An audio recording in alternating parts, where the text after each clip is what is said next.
Père, merci dans ta grâce et dans ta bonté et dans ton amour, toi qui nous permets d'être assemblés en ton nom, qui nous permet, Père, de sanctifier toujours ta sainte présence. Combien tu es grand et combien tu es puissant, combien on veut révéler tout ce que tu es dans ta personne.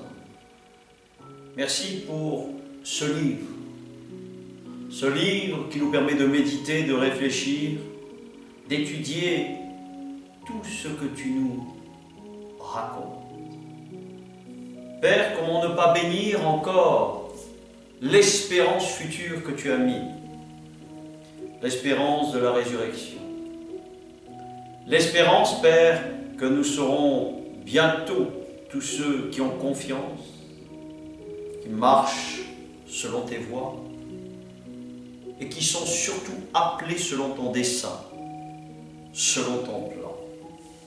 Je veux te dire merci, que nous soyons prêts, Père, à cette première moisson, lors de ta venue, lors de ton apparition. J'élève ton nom, j'élève ta grâce, j'élève tes bontés, Père, qui se renouvellent chaque matin, afin que nous soyons comme l'aigle, Père, qui s'envole pour prendre sa force. Père, aide-nous, aide-moi, aide ton peuple, aide ton Église, aide ta famille, inspire ta famille, inspire, selon tout ce qui est écrit. Père, merci pour tout ce qui existe. Père, merci pour tout ce qui a existé. Père, merci pour les prières, qui fait que, Père, nous pouvons, Seigneur mon Dieu, être là. Car ce sont tes prières, toi, Père, qui bâtis ton peuple, qui bâtis ton Église, qui inspire ton Église, selon tout ce qui est écrit, afin d'être, Père, activé selon l'obéissance de tes saintes paroles, de tes saintes écritures, afin d'y rester, d'y conformer à tout ce qui est écrit. Père, merci pour cette grâce et pour ce jour. Il est toujours bon d'être avec, premièrement, toujours l'Amen, celui qui s'appelle le début, celui qui s'appelle la fin de toutes choses. Et aujourd'hui, on va parler d'un thème qui est toujours intéressant. C'est la prophétie des 7 églises. En fait, toutes ces grandes questions de prophétie qui sont révélées dans les Écritures sont étudiées selon un plan bien élaboré de la part de Dieu. Et il est évident que pour connaître le plan, c'est d'abord de connaître celui qui en est la source, l'auteur, et d'épouser le plan. Sans épouser le plan de la prophétie, sans révéler et être soumis aux apôtres comme aux prophètes, selon les Saintes Écritures, selon tout ce qui est écrit de manière conforme, afin de pouvoir vraiment rester sur la ligne de ce plan du calvaire, de la croix, parce que tout se résume là-dessus, tout est là-dessus, tout a été écrit à son sujet, pour la gloire de Dieu, pour la volonté de Dieu, pour que nous puissions vraiment être capturés par cet esprit. Si nous n'avons pas fait cette rencontre, il est bien évident qu'on ne peut pas parler de ce qu'on ne connaît pas. On parle de ce qu'on connaît. Et ce qu'on reçoit, bien évidemment, on se doit de le partager. C'est pour ça que le maître explique, en tant que maître et en tant que père, il dira, allez, et faites des nations des disciples, et enseignez-leur tout ce que je vous ai prescrit. Donc la prescription, selon tous les textes, selon tout ce qui nous est donné de la part de Dieu, bien évidemment que cette foi, il faut la voir, et c'est la foi de Dieu, Elle n'a aucun objet de compétition, ni de concurrence, et encore moins de rivalité. Parce que le maître est tranquille là-dessus. Chaque fois que l'on essaie de dire « nous sommes de la bonne Église », voyons un tout petit peu ce que Dieu nous explique à travers les saintes prophéties. Alors il est évident qu'une prophétie, elle n'est pas individualiste. La prophétie est faite pour l'ensemble, elle est faite pour tous. Parce que Dieu veut le bonheur et la bénédiction pour tous. Il ne fait exception de personne. Tout ce que renferme l'Écriture est là pour une seule chose, à comprendre le sens de son plan. Le sens, en fait, qu'un jour nous connaîtrons un autre monde, avec un autre royaume. Et bien évidemment, cette espérance est la résurrection. Toutes les fables qui peuvent exister en ce qui concerne le paradis, l'enfer, le purgatoire, etc., etc., tout cela ne sont que fables. Nous savons que Dieu accorde son salut à tous, sans exception. Dieu ne jugera jamais quelqu'un quand il ne sait pas, quand il n'a pas connaissance et surtout qu'il n'a pas choisi la volonté de Dieu. Parce que c'est un choix. Bien évidemment, c'est toujours une question de choix. Alors on va commencer par un texte qui est très intéressant. C'est le livre de l'Apocalypse. L'Apocalypse veut dire prophétie, veut dire révélation.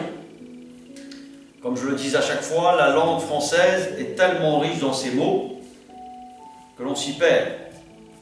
Donc il est évident que pour comprendre le sens des mots, il faut se tenir sur les textes originaux, aussi bien dans l'hébreu, dans l'araméen, comme bien évidemment dans le grec.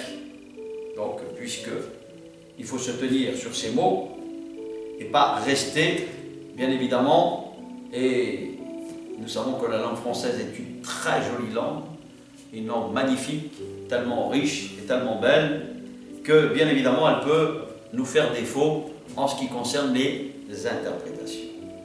Donc c'est pour cela qu'il faut être très vigilant et vraiment se tenir dessus. C'est pour cette raison qu'il faut prendre plusieurs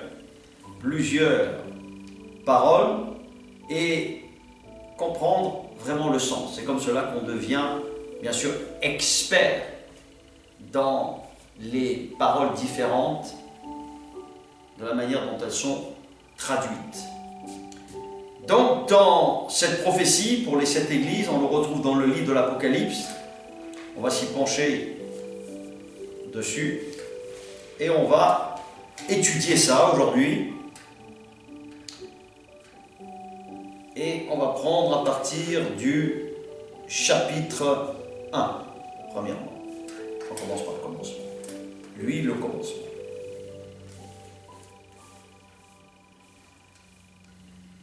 Chapitre 1, voici ce qu'il nous dit. Révélation, donc celui qui est révélé, c'est Dieu, Jésus-Christ, manifesté en chair et en sang. Ce livre dévoile les secrets que Dieu a confiés, donc des secrets, à Jésus-Christ pour qu'il les transmette à ses serviteurs et leur annonce les événements qui doivent arriver bientôt de façon soudaine et inattendue. Par l'intermédiaire de son ange, Jésus-Christ les a communiqués par signes et symboles à son serviteur Jean. Signes et symboles.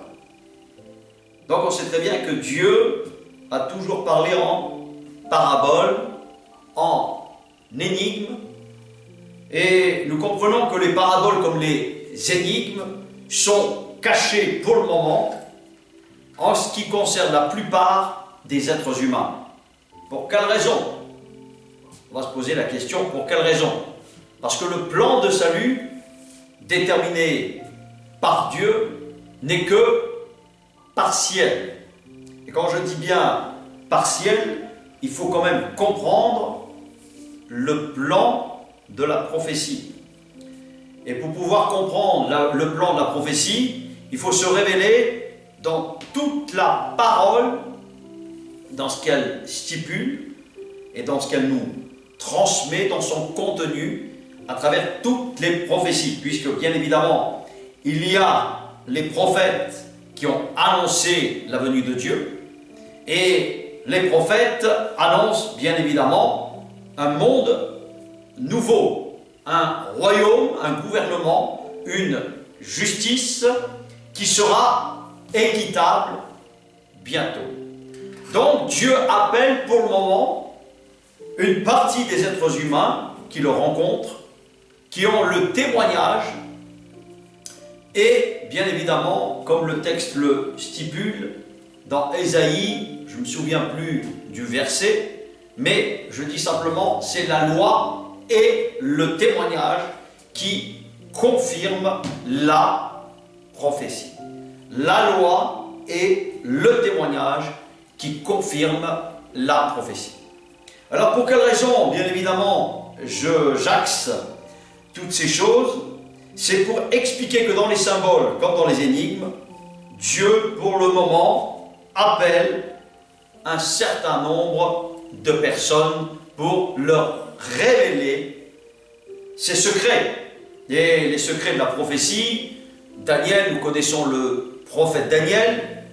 Le prophète Daniel avait déjà été inspiré bien avant la venue de Dieu sur la terre, Jésus sur la terre, en tant que salut, en tant que sauveur. Donc nous comprenons que le prophète Daniel est pour le moment dans l'espérance de la poussière de la terre de la résurrection. Puisque personne aujourd'hui n'est monté au ciel, à part Jésus, à part Dieu. Dans le livre de Actes chapitre 2 au verset 38, on en parle parfaitement. Et là, ça se résume et l'on comprend que bien évidemment, même David encore n'est pas encore monté au ciel.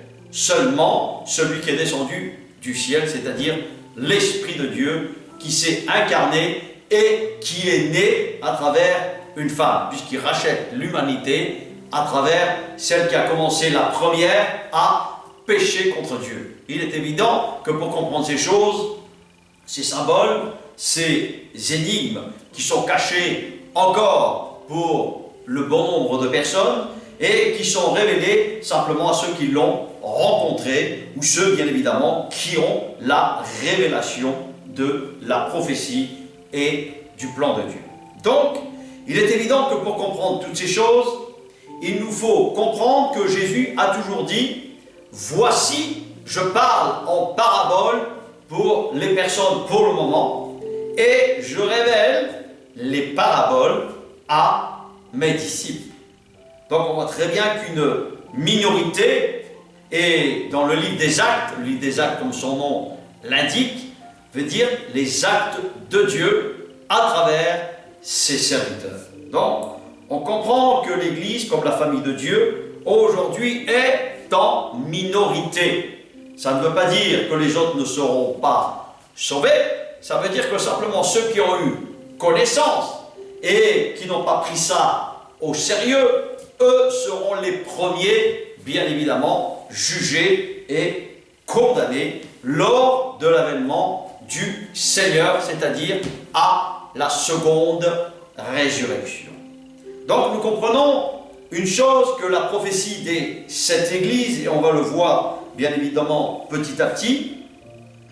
Donc Dieu nous explique, celui-ci a noté, verset 2, tout ce qu'il a vu, c'est-à-dire Jean, en témoin oculaire fidèle, il atteste la vérité de ce qu'il rapporte, à savoir la parole de Dieu et le témoignage rendu, bien évidemment, à Jésus-Christ.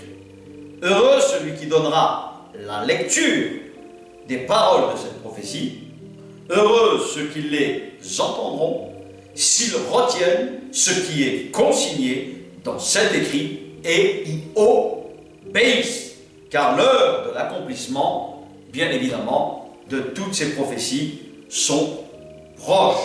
Et nous comprenons que si nous lisons vraiment ce que Dieu nous explique à travers Matthieu 24, et en étudiant le livre de Matthieu 24, est-ce qu'on vit ces temps, bien évidemment, de la prophétie de ces 7 églises? C'est-à-dire, est-ce qu'on n'est pas en train d'arriver, bien évidemment, à la dernière ère de l'Église? C'est-à-dire, est-ce que nous en sommes à la 6e et la 7e qui sera l'ère du véritable sabbat de Dieu, qui est le repos de Dieu, afin d'y entrer et d'y parvenir. Donc nous allons prendre un texte vraiment qui va nous permettre de rentrer en profondeur, en apnée, complètement en apnée. Et là, en lisant tous ces textes, on va vraiment les réaliser au fur et à mesure. Donc, Apocalypse, chapitre 2, toujours. Et je vais lire quelques passages.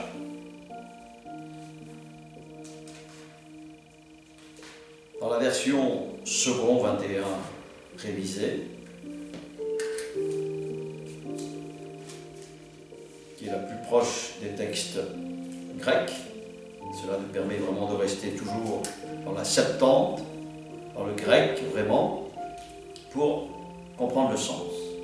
Donc, on voit très bien que dans le chapitre 2 du livre de l'Apocalypse, on nous parle de 7 églises. Et bien évidemment, le verset 1, le chapitre 1, pardon, que je viens de lire au tout début, et il finit au verset 20 quand il dit « Quant au mystère des 7 étoiles que tu as vu dans ma main droite et les 7 chandeliers d'or, le voici.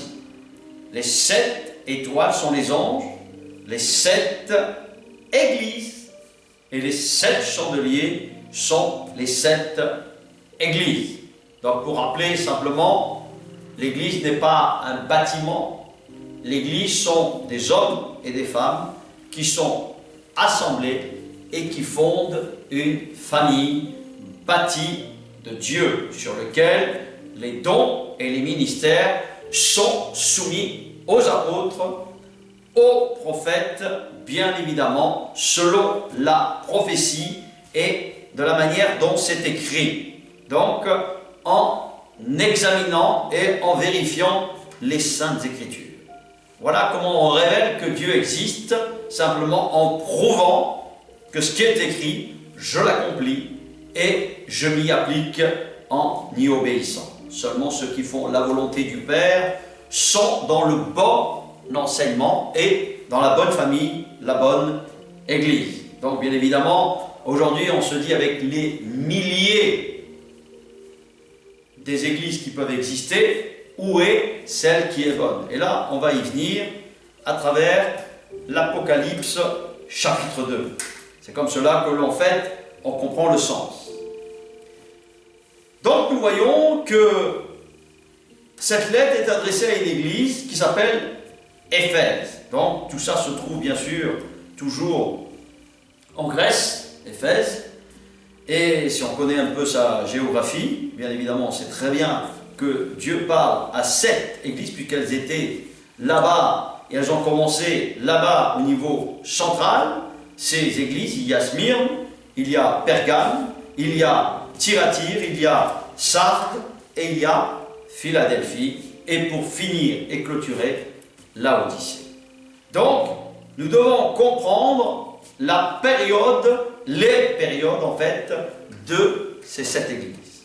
Alors, je vais lire quelques, bien sûr, phrases, et on va faire sortir la pierre précieuse de Dieu, c'est-à-dire clarifier avec intelligence, avec sagesse, et bien évidemment avec discernement. Donc chapitre 2, je commence à partir du verset 2. Il dit « Je connais tes œuvres, ton travail et ta persévérance. Je sais que tu ne peux pas supporter bien évidemment les méchants. Tu as mis à l'épreuve ceux qui se prétendent apôtres sans lettres, et tu les as trouvés menteurs. Jusqu'à là, tout va très bien. Verset 3. Oui, tu as de la persévérance. Tu as souffert à cause de mon nom, c'est-à-dire de Dieu, de Jésus.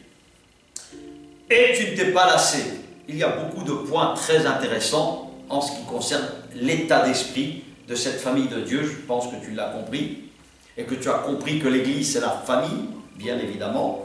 Et tu vas comprendre que c'est Dieu qui bâtit et c'est Dieu qui fait choisir ses futurs serviteurs et servantes. Et là, il dit, verset 4, « Mais ce que j'ai contre toi, c'est que tu as abandonné ton premier amour. » Et il lui dit, « Souviens-toi donc d'où tu es tombé, repens-toi et pratique tes premières œuvres. Sinon, je viendrai bientôt à toi et j'enlèverai ton chandelier de sa place, à moins que tu ne changes d'attitude. Cependant, tu as ceci pour toi, tu détestes les œuvres des Nicolaïtes, ceux qui prétendent être chrétiens, qui prétendent appartenir au Christ, qui prétendent appartenir au vrai Christ, au vrai Esprit de Dieu. Les Nicolaïtes en étaient ainsi, tout comme je les déteste, il dit le Seigneur, moi aussi. Que celui qui a des oreilles écoute ce que l'Esprit dit aux églises.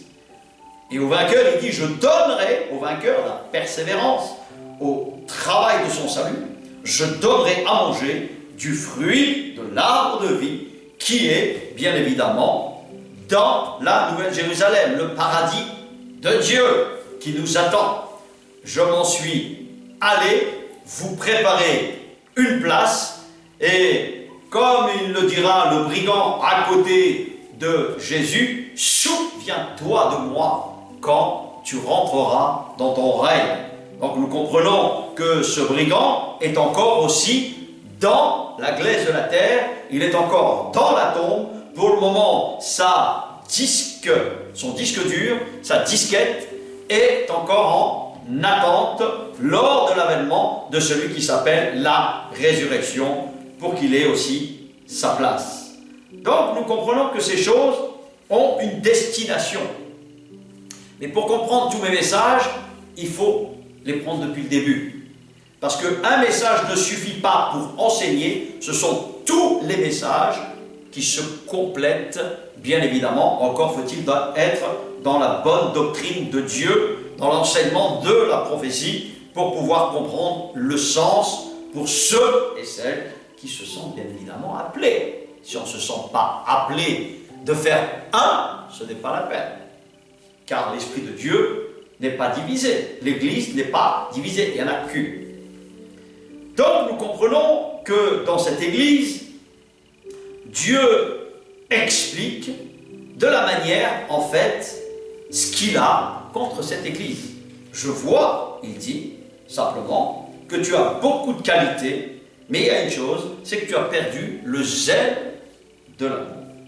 Et il dit, réfléchis, pourquoi tu es tombé, pourquoi tu as perdu ce zèle de l'amour, et pour quelle raison, en fait, tu en es là.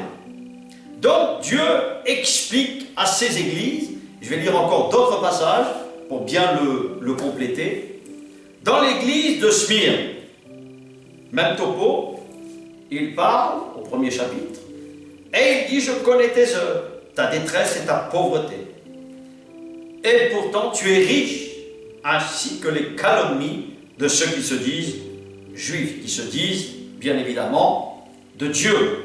Et ne le sont pas, puisque juif veut dire fils de Dieu, bien évidemment. Ceux qui savent se séparer des choses charnelles, des désirs charnels, des ambitions personnelles, et qui cherchent bien sûr la prophétie, la bénédiction pour leurs semblables. Parce qu'il s'agit en fait de ça, d'aimer Dieu comme d'aimer son semblable. Ainsi que les calomnies de ceux qui se disent juifs et ne le sont pas, mais qui sont une synagogue de Satan. C'est quand même incroyable que l'Écriture nous explique. Synagogue, aujourd'hui on peut la déterminer, les pharisiens nouveaux, c'est prétendues églises.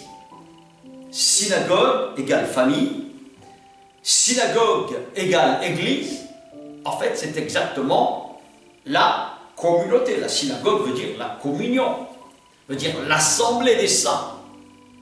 Et là on comprend mieux le sens de ce que c'est l'église. Mais là, il la détermine comme un lieu où Satan règne en maître. Là, il y a un véritable problème. Et il dit, verset 10, « Ne redoute pas de ce que tu vas souffrir. » Donc, les églises de Smyrne avaient quelque chose qu'ils avaient certainement pas compris. Et il dit, « Ne redoute pas ce que tu vas souffrir. Voici le diable va jeter quelques-uns d'entre vous en prison. Il va les tenir captifs, emprisonnés, afin que vous soyez mis à l'épreuve. Et vous aurez 10 jours de détresse. Sois fidèle jusqu'à la mort et je te donnerai la couronne de vie. Que celui qui a des oreilles écoute ce que l'Esprit dit aux églises. Le vainqueur n'aura pas à souffrir de la seconde mort. » Et là, Dieu nous explique, attention, dans le terme de 10 jours, la Bible évoque quelque chose de très particulier dans la détresse. Nous comprenons que les jours, et l'Écriture nous stipule qu'un jour est comme 1000 ans aux yeux de Dieu. Dans l'intemporalité, le temps n'existera pas. Le temps l'a déterminé, et l'a déterminé Dieu, bien évidemment, ici-bas, pour nous expliquer le temps. Et dans ce temps, il dit, et il explique qu'à travers cela, il y a pour certains et certaines la non-compréhension d'être dans une communauté, dans une doctrine qu'il ne faut pas. Et il dit pourtant, Dieu il explique au verset 9, à travers son serviteur Jean, « Je connais tes œuvres, ta détresse et ta pauvreté. » Et pourtant, tu es une église riche, probablement matériellement, financièrement, mais il dit ainsi que les calomnies de ceux qui se disent juifs et qui ne le sont pas, et qui sont une synagogue de Satan. Donc nous voyons que Dieu a permis à toutes ces églises un temps. Et dans ces temps, bien évidemment, Smyrne était celle qui se faisait passer pour une véritable église, malgré toutes les richesses. Peut-être qu'elle avait beaucoup d'actifs financièrement. Peut-être qu'elle a, et aujourd'hui aussi sous la même forme, beaucoup d'actifs financièrement, beaucoup d'œuvres caritatives. Mais en fait, il n'y a rien qui amène les uns et les autres à la véritable repentance, au véritable salut, au travail de son salut. Donc il dit, voilà, il explique. Et il dit, voici, Dieu est le maître. Et nous savons que Dieu parle avec Satan. Satan parle avec Dieu.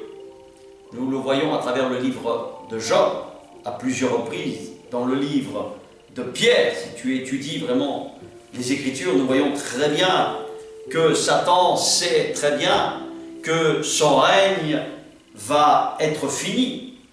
Donc nous voyons très bien que la question de choix de notre salut nous concerne tous, et surtout particulièrement ceux qui se disent une église, une famille ou un chrétien. Donc, si nous reprenons, après nous prenons Pergame, et au verset 14, toujours dans l'Apocalypse chapitre 2, « Moi j'ai certaines choses contre toi.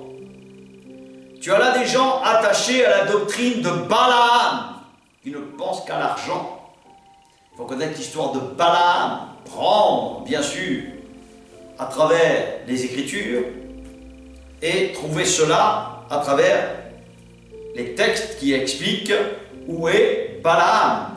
Dans quel passage on retrouve Balaam? Où est-ce qu'il est? Et là nous comprenons très bien que Balaam était quelqu'un qui était avec Dieu, qui marchait avec Dieu, qui était même un prophète de Dieu, et qui enseignait à Balak, c'est-à-dire à celui qui était l'ennemi d'Israël, l'ennemi des fils de Dieu, à tendre un piège aux Israélites pour qu'ils mangent des viandes sacrifiées aux idoles et se livrent à l'immoralité sexuelle. Donc nous voyons que Balaam est une église, et il faut le comprendre dans ce sens-là.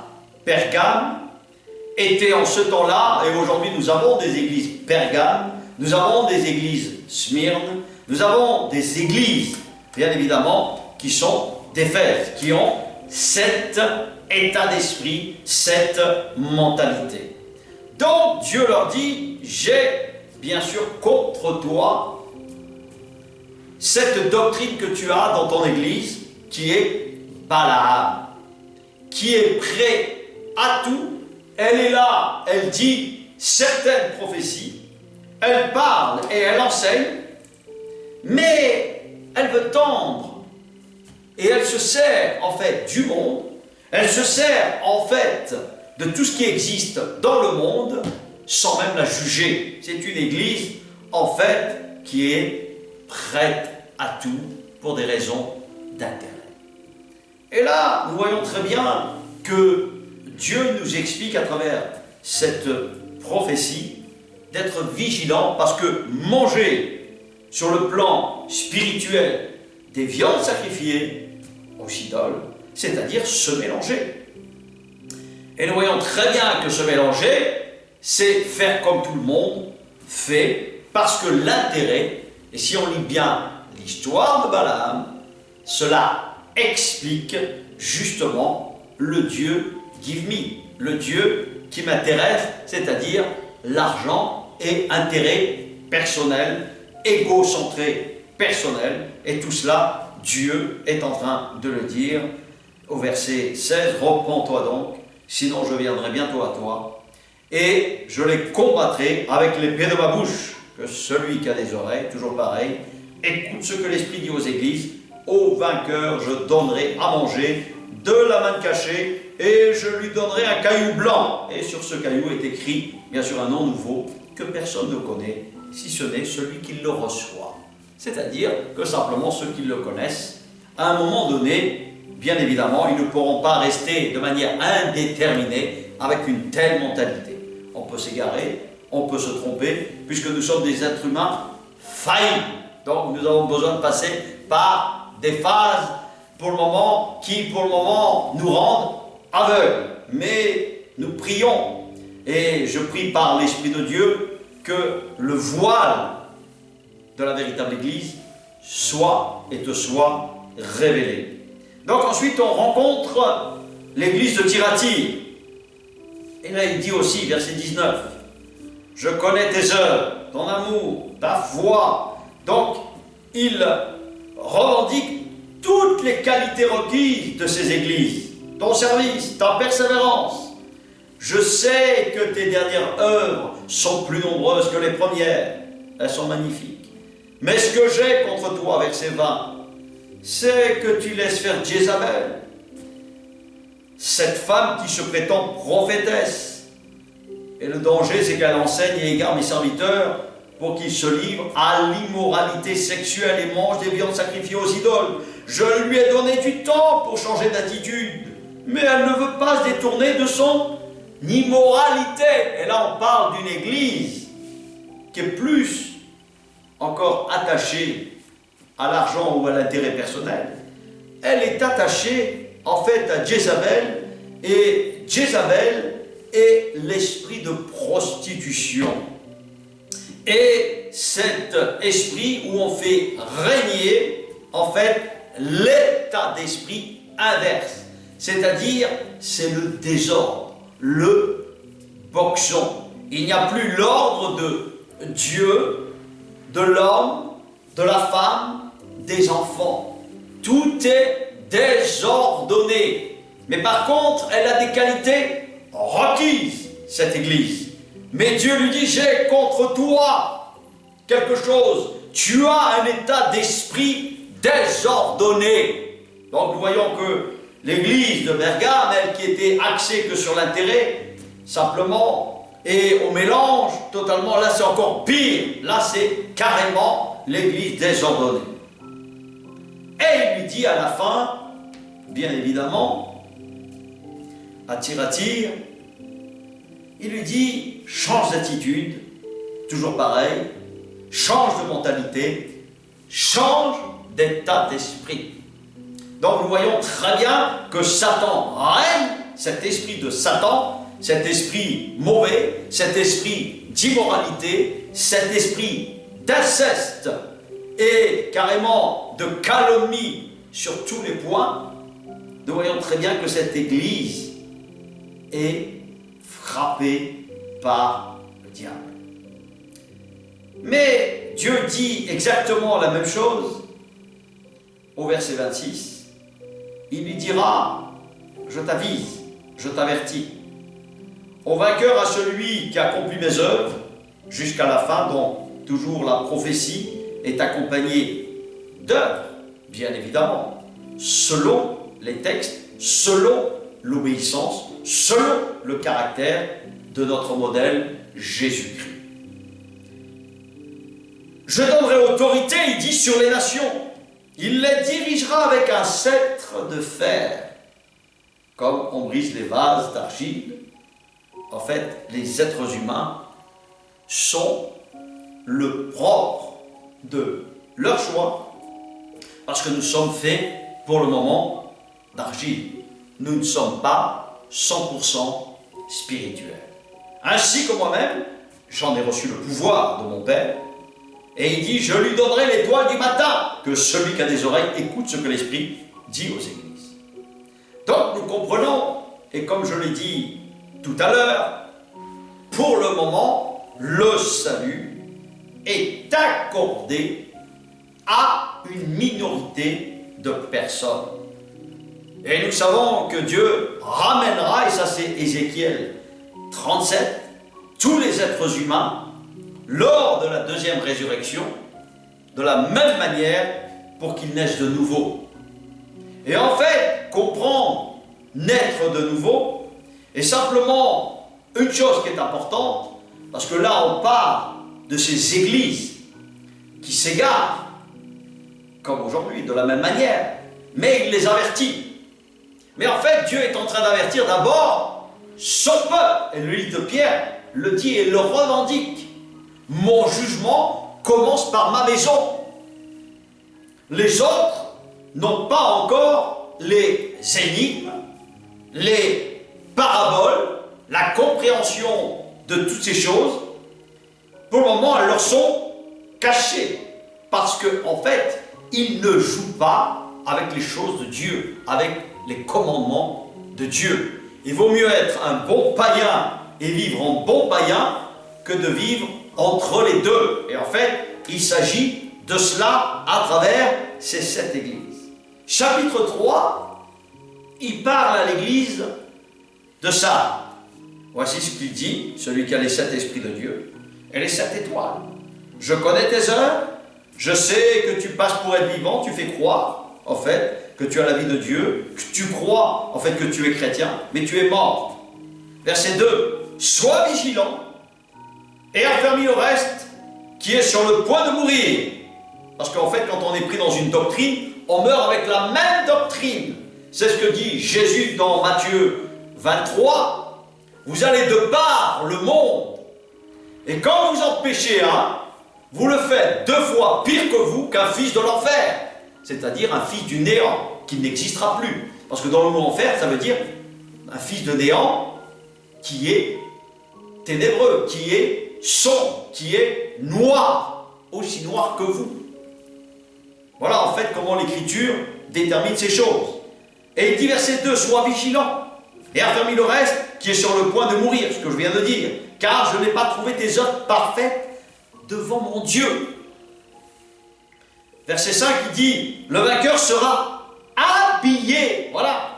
Et là, il nous parle toujours de travail sur ton salut, sur l'obéissance, à respecter, à aimer Dieu et à aimer ses commandements. je n'effacerai pas son nom du livre de la vie.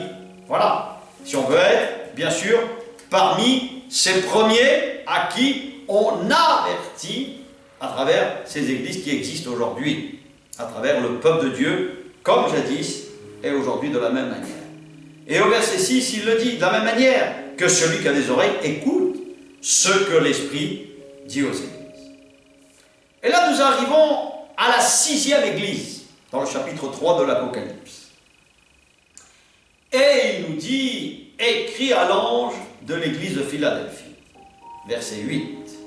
Il dit, je connais tes œuvres. Voici, j'ai mis devant toi une porte ouverte que personne ne peut refermer. Parce que tu as peu de puissance et que tu as gardé ma parole et mes commandements sans renier mon nom. Je te donne des membres de la synagogue de Satan qui se prétendent juifs, qui se prétendent chrétiens, sans l'être et qui mentent. Je les ferai venir se prosterner à tes pieds et reconnaître que je t'ai aimé. Voilà ce que Dieu aime comme Église. Parce que tu as gardé mon ordre, mes commandements, et que tu as eu de la persévérance. Je te garderai aussi à l'heure de la tentation qui va venir, qui est, à mon sens, pleinement aujourd'hui, sur le monde entier, pour mettre à l'épreuve les habitants de la terre. Je viens bientôt. Tiens ferme ce que tu as, afin que personne ne prenne ta couronne. Du vainqueur, je ferai de lui un pilier dans le temple de mon Dieu, et il n'en sortira plus jamais. J'écrirai sur lui le nom de mon Dieu, celui qui est de la ville de mon Dieu, c'est-à-dire la Nouvelle Jérusalem, qui descend du ciel d'auprès de mon Dieu, ainsi que son nom, bien sûr, qui sera nouveau, le nom que Dieu lui donnera. De la même manière que Jacob fut appelé Israël, comme Abraham fut appelé Abraham. Et nous comprenons que Dieu nous donnera un nouveau nom. Et que celui qui a des oreilles écoute ce que l'Esprit dit aux églises. Donc nous voyons que nous avons une église là, qui est de Dieu, qui est dans ses temps, qui a existé, qui existe aujourd'hui, et bien évidemment, qui elle n'est pas dans la parade, qui elle ne fanfaronne pas, qui elle travaille à son salut, qui elle ne tient pas à son salut par acquis. Il fait tous ses efforts pour changer d'attitude, pour se comporter de manière différente et surtout à garder les commandements de Dieu. C'est pour cette raison que tous les commandements, un seul déshonore Dieu. Ils sont tous aussi importants. Qu'est-ce que le péché?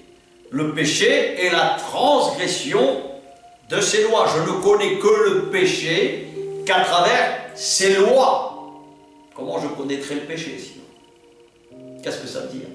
Ça ne ressemble à rien. Il faut que devant moi, dans ma conscience, à l'intérieur de ma conscience, à travers l'esprit, mon esprit et l'esprit de Dieu, je comprenne ce que c'est en fait les commandements de Dieu, afin de ne pas les transgresser. Et cela m'appartient en tant qu'Église, quelle qu'elle soit. Donc on est là simplement pour avertir et comprendre dans quelle Église je me tiens.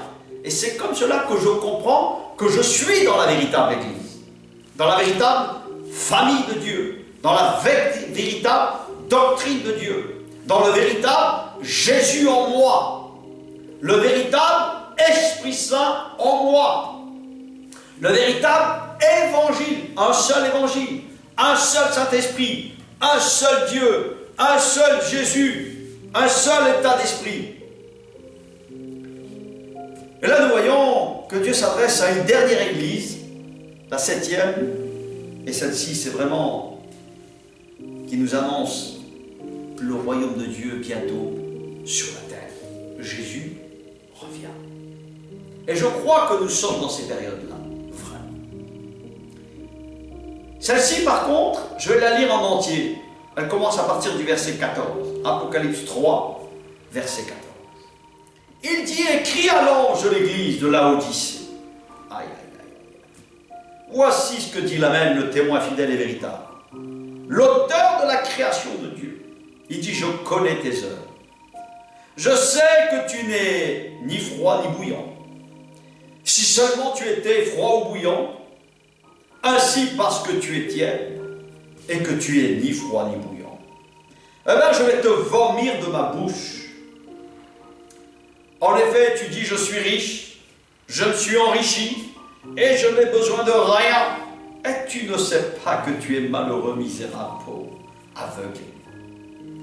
Verset 18, il dit, je te conseille donc d'acheter chez moi de l'or purifié par le feu, afin que tu deviennes vraiment riche. Tes vêtements blancs, afin que tu sois habillé et qu'on ne voit plus la honte de ta nudité. Ainsi qu'un remède à appliquer sur tes yeux, afin que tu vois, parce qu'en fait tu vois rien. Tu crois que tu es une église, tu crois que tu es un chrétien, parce que tu es riche. Parce que, en fait, tu es tellement riche matériellement, financièrement, qu'en fait, spirituellement, moralement, question d'obéissance, question de sainteté, question d'obéir à tout ce qu'il nous dit, à faire sa volonté, à comprendre la prophétie, les prophéties, tu es à zéro. Et là, il dit, verset 19, moi je reprends, il dit, et je corrige tout ce que j'aime. Voilà une véritable église qu'elle fait. La Philadelphie, elle est capable de faire ça. Et reprendre, c'est bon. C'est pour cette raison que la parole le dit à travers Paul. Le Saint-Esprit dira, reprends, corrige et instruis. Cela te permet d'être guéri. Cela te permet d'être en bonne santé. Et que ton âme puisse prospérer à tout égard. Il dit, je corrige tout ce que j'aime. On corrige quand on aime.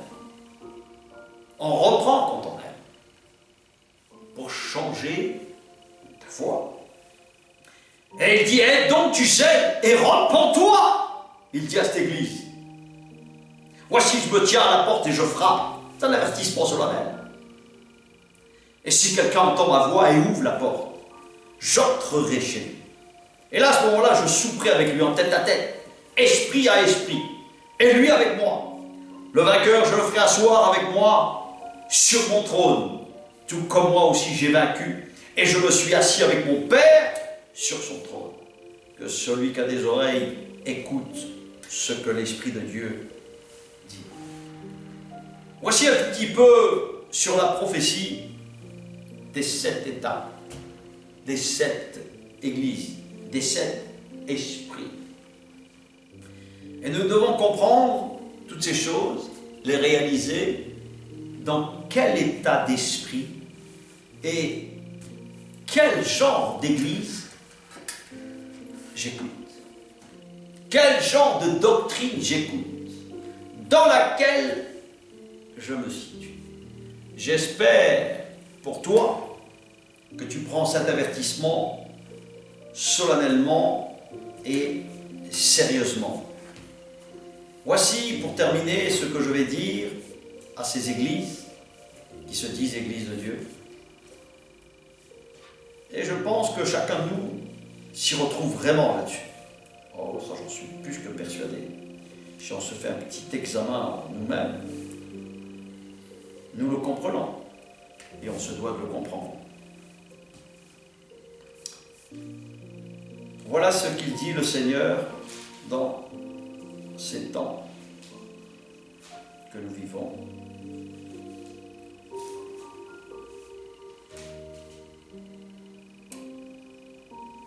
Chapitre 4, 1 Pierre chapitre 4, verset 7. Il dit, la fin de toute chose est proche. Soyez donc sages et sobres, afin de vous livrer à la prière, d'être dans la communion avec votre Père, avec votre Dieu. Ayez un amour ardent les uns pour les autres, car c'est l'amour de Dieu, l'amour de ses commandements qui vous couvre une foule de péchés. Exercez-vous les uns les autres à l'hospitalité les uns envers les autres, sans murmurer, comme de bons intendants, des diverses grâces de Dieu. Mettez chacun au service, et mettez-vous au service des uns et des autres. Le don que vous avez reçu. Si quelqu'un parle, qu'il annonce les paroles révélées de Dieu, voilà, de la prophétie. Si quelqu'un accomplit un service, qu'il le fasse avec la force que Dieu communique, afin qu'en tout, Dieu reçoive la gloire qui lui est due à travers Jésus-Christ. C'est à lui qu'appartiennent la gloire et la puissance, bien évidemment. Mais bien aimés, ne soyez pas surpris de passer par la fournaise sévie parmi vous pour vous éprouver. Et nous sommes dans ces temps vraiment, à travers ces 7 églises, comme si vous arrivait quelque chose d'étrange. Non, non, réjouissez-vous au contraire, de la part que vous prenez aux souffrances de Christ, afin d'être aussi dans la joie et dans l'allégresse, lorsque la gloire sera dévoilée. Donc si vous êtes insulté à cause de ce nom, de Christ, de Jésus, vous êtes heureux, parce que vous avez cet état d'esprit, de gloire, l'Esprit de Dieu, qui repose sur vous. Et ceux qui ne l'ont pas, ils blasphèment l'Esprit, tandis que vous lui rendez gloire. Que personne de vous n'ait à souffrir pour avoir tué, volé, fait le mal, ou pour s'être mêlé des affaires d'autrui. Mais si quelqu'un souffre parce qu'il est chrétien, véritable, qu'il n'en est pas. Au contraire, qu'il rende gloire à Dieu dans cette situation. Et voici, je finis avec cette phrase très importante, ces versets du chapitre 1 de Pierre, du livre de Pierre, au chapitre 4 et au verset 17 qui est important. En effet, c'est le moment, et c'est exactement ce que je suis en train de faire. Et tout véritable serviteur accompli comme son maître devient comme son maître, comme son Dieu. Il commence par la maison de Dieu. Or, si c'est par nous qu'il débute, quelle sera la fin de ceux qui n'obéissent pas au commandement comme à l'évangile de Dieu? Et si le juste est sauvé avec peine, que deviendront l'impie et le pécheur? Il a plus de chance que toi, qui te dit chrétien. Ainsi que ceux qui souffrent, selon la volonté de Dieu, s'en remettent à lui comme au fidèle Créateur, en faisant la volonté de Dieu. Voilà le résumé exact. Et ma prière, et la prière d'une véritable église philadelphienne, Philadelphie, c'est d'être un exemple de son caractère, de sa nature, et surtout, ne jamais croire qu'on est arrivé, que le salut est définitif. Complètement faux. Quand tu es appelé vraiment, que tu te sens attiré, c'est un privilège déjà. Le rencontrer, c'est un privilège. Il faut garder ça comme une perle, comme une pierre précieuse, qui n'a pas de prix. Et ne pas la lapider comme cela. Dieu parle à ceux qui ont faim et à ceux qui ont soif de la prophétie. La prophétie, pas individualiste, mais la prophétie qui est pour la bénédiction pour tous. Grâce soit rendue au Seigneur, qui t'ouvre l'intelligence à sa parole et qui te permet de le connaître. Voilà la prière de Dieu que je te donne. Par le nom de Jésus de Nazareth, je dis Amen, Amen, Amen.